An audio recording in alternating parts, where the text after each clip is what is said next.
Hello friends, welcome to crash course. आज की इस वीडियो में हम पढ़ने वाले हैं साइंस का chapter 1 that is crop production and management. तो बेसिकली हम इस चैप्टर में पढ़ने वाले हैं कि एक फार्मर जो है वो कैसे क्रॉप को प्रोड्यूस करता है, वो क्या क्या प्रोसेस करता है, क्या क्या स्टेप्स लेता है एक क्रॉप को प्रोड्यूस करने में, और उसे वो कैसे मैनेज करता है।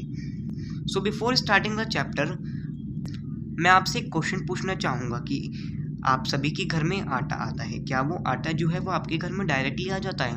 लेट सपोज आपके घर में गेहूं का आटा आता है, तो क्या जो गेहूं का आटा है वो आपके घर में डायरेक्टली आ जाता है? नहीं।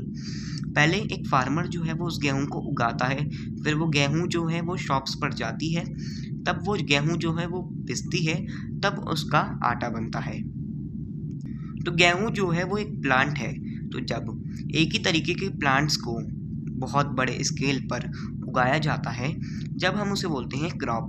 When the plants of the same kind are grown and cultivated at one place on a large scale, it is called a crop।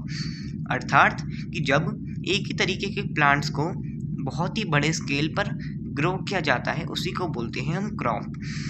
अब जो क्रॉप्स होती हैं, अब वो दो टाइप्स की होती हैं, एक होती है राबी क्रॉप और एक होती है खारिफ क्रॉप।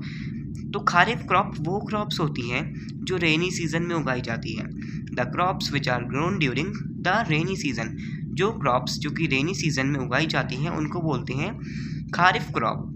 जो रेनी सीजन होता है इंडिया में वो जनरली होता है जून टू सितंबर, उनको ही बोलते हैं हम खारिफ क्रॉप। जैसे कि इसका एग्जाम्पल हो गया मेज, cotton, bajra.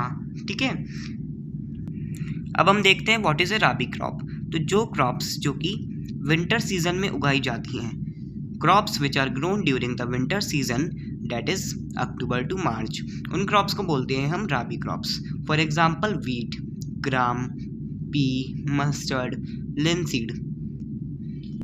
There may be a question in your exam, why paddy can not be grown in winter season. इसमें पूछा जा रहा है कि जो पेडी है वो हम उसे विंटर सीजन में क्यों नहीं ग्रो कर सकते। Paddy requires a lot of water, paddy को जो है उसको काफ़ी सारा पानी चाहिए होता है। Therefore it is grown only in the rainy season. जब उसको ज़्यादा पानी चाहिए तो उसकी रिक्वायरमेंट के अकॉर्डिंग हम उसे रेनी सीजन में ग्रो करते हैं, मतलब कि हम उसे खारिफ सीजन में ग्रो करते हैं।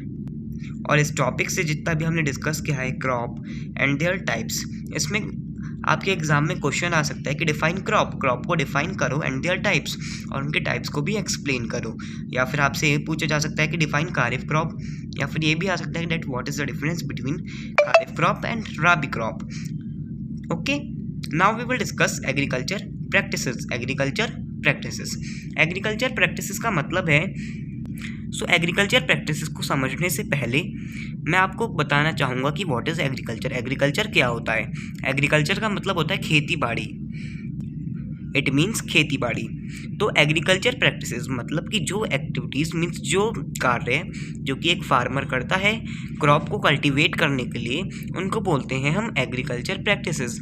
इसमें लिखा है ऑल दी एक्टिविटीज़, सारी एक्टिविटीज़ विच फार्मर डू, जो कि फार्मर करता है for the cultivation of plants, cultivate करने के लिए प्लांट को, आर कॉल्ड एग्रीकल्चर प्रैक्टिसेस। उन प्रैक्टिसेस को हम बोलते हैं agriculture practices. For doing various activities, in activities को करने के लिए एक फार्मर को काफ़ी सारे टूल्स की ज़रूरत होती है। इन टूल्स को हम बोलते हैं एग्रीकल्चर इम्प्लीमेंट। तो इसी के साथ हमने जाना what is agriculture practices and what is agriculture implements. तो एग्रीकल्चर प्रैक्टिसेस क्या हुआ? इट मीन्स जो एक्टिविटीज़ जो कि फार्मर करता है एक प्लांट को ग्रो करने के लिए, उन एक्टिविटीज़ को बोलते हैं हम एग्रीकल्चर प्रैक्टिसेस। और agriculture implements the tools which are used by farmers, जो फार्मर्स यूज़ करता है टूल्स को फॉर ग्रोइंग क्रॉप्स, उन टूल्स को हम बोलते हैं agriculture implements. So various agriculture practices are, पहला है प्रिपरेशन ऑफ सॉइल, मतलब सॉइल को प्रिपेयर करना। सेकेंड है लूज सोइंग, मतलब कि बीजों को बोना। थर्ड है एडिंग मैन्योर एंड फर्टिलाइजर्स, मतलब मैन्योर एंड फर्टिलाइजर्स को ऐड करना। मैन्योर और फर्टिलाइजर्स मतलब होता है खाद वगैरह को ऐड करना। फोर्थ है इरिगेशन, इरिगेशन मतलब कि पौधों को पानी डालना। फिर है protection from weeds, means weeds से, वीड मतलब जो प्लांट्स जो कि हमें नहीं चाहिए होते, तो उन प्लांट्स से प्रोटेक्ट करना, मतलब प्रोटेक्शन करना। हार्वेस्टिंग, हार्वेस्टिंग का मतलब होता है जब हमारी जो क्रॉप है वो मैच्योर हो जाए, मतलब कि वो बिल्कुल तैयार हो जाए, तो उसको कटाई करना, उसकी हार्वेस्टिंग करना। फिर हमें दे रखा है स्टोरेज अर्थात कि फिर हमें उसे स्टोर करना ताकि उसमें कीड़े ना लगे, हमें उसमें बचा के रखना। एंड एग्रीकल्चर इम्प्लीमेंट्स में जैसे हमें दिया हुआ है plough, hoe, cultivator and seed drill, these all we will discuss in our next video. अगर आपको वीडियो अच्छा लगा तो please like, share and comment. Till then, thank you, bye bye.